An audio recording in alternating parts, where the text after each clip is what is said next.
O que acontece quando a lógica pura de um detetive genial bate de frente com uma lenda sobrenatural? Em O Cão dos Baskerville, Arthur Conan Doyle joga a gente bem nessa encruzilhada. Vamos mergulhar de cabeça e desvendar como ele construiu essa obra-prima, colocando a razão contra o mais puro terror. Olha, esquece Baker Street por um instante. A nossa jornada aqui começa num lugar bem mais sombrio, bem mais sinistro. As Charnecas Desoladas de Devonshire. É lá que uma maldição de família, que nasceu em sangue e terror, se recusa a morrer. Tudo começa lá no século XVIII, com um cara chamado Hugo Baskerville, um homem tão cruel quanto poderoso, que acabou selando o destino de toda a sua linhagem. Depois de sequestrar uma jovem, a fuga dela o levou a um ato de puro desespero, um pacto com as forças do mal, oferecendo a própria alma em troca de vingança. E o que vem a seguir é uma sequência de eventos pavorosos. A fuga da jovem desperta a fúria de Hugo e seu pacto profano. Só que a caçada noturna não termina com uma captura, não. Ela termina com uma cena de horror puro, 2 corpos no chão e sobre Hugo, uma besta infernal, rasgando a garganta dele. A maldição dos Baskerville tinha acabado de nascer. Presta atenção em como a lenda descreve essa criatura.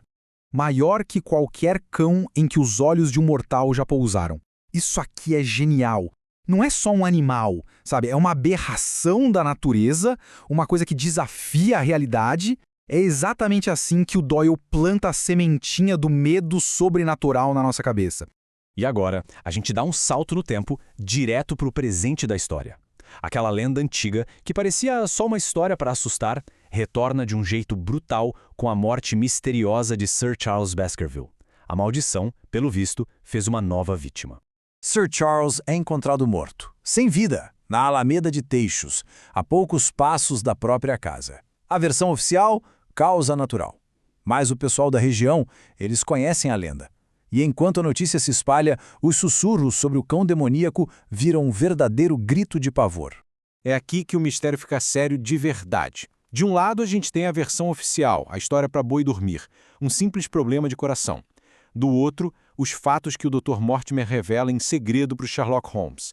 O rosto de Sir Charles estava paralisado de terror, ele corria para longe de casa e, o pior, perto do corpo, as pegadas de um cão gigantesco.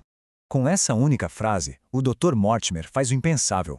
Ele pega aquela lenda antiga, sobrenatural, e joga ela bem no meio do mundo racional da investigação criminal. A maldição deixou de ser um conto de ninar para se tornar uma ameaça real, ali, presente. E é justamente para combater esse medo que entra em cena o nosso herói. Contra a força do sobrenatural, a gente tem a força da lógica, a mente simplesmente inigualável de Sherlock Holmes. E o mais incrível é que a genialidade do Holmes já se mostra antes mesmo do caso começar de verdade. Usando nada mais que uma bengala esquecida, ele começa a montar um perfil completo do seu futuro cliente, o Dr. Mortimer. Olha que demais! Enquanto o Watson vê só uma bengala de um médico do interior, o Holmes enxerga uma história inteira. Ele olha a inscrição, o material, o desgaste e deduz que o dono é um jovem cirurgião que saiu de um hospital de Londres, um cara meio distraído e que tem um cachorro de porte médio. É a ciência da dedução na sua forma mais pura. E claro, né? Quando o Dr. Mortimer finalmente chega, tudo que o Holmes falou se confirma. Esse momento é fundamental, porque ele estabelece o Holmes não só como um detetive brilhante, mas como a única força da razão que pode enfrentar o caos e a superstição desse caso. Com a chegada do último herdeiro da família, o mistério ganha uma urgência completamente nova. Aquela maldição antiga não é mais uma história do passado, não. É uma ameaça real e imediata à vida de Sir Henry Baskerville. Vindo lá do Canadá, Sir Henry é um homem moderno, pragmático, o oposto de todo esse mundo de lendas e maldições que está esperando por ele. Ele chega para reivindicar sua herança sem fazer ideia de que também pode estar reivindicando um destino fatal. Ele mal pisa em Londres e, pronto, o perigo já o encontra. Uma carta anônima chega no hotel dele com um aviso que é, ao mesmo tempo, claro e aterrorizante. E isso prova uma coisa: aqui não estamos lidando com o fantasma do passado, mas sim com o inimigo de carne e osso no presente. E a própria carta já é a primeira grande pista.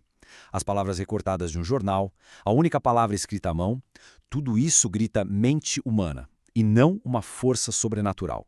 E o mais importante, o fato da carta ter chegado no hotel secreto dele mostra que Sir Henry está sendo vigiado de perto. E, como sempre, é o Holmes que transforma o medo em fatos. Ao identificar o jornal de onde as palavras foram tiradas, ele já começa a desmascarar a farsa.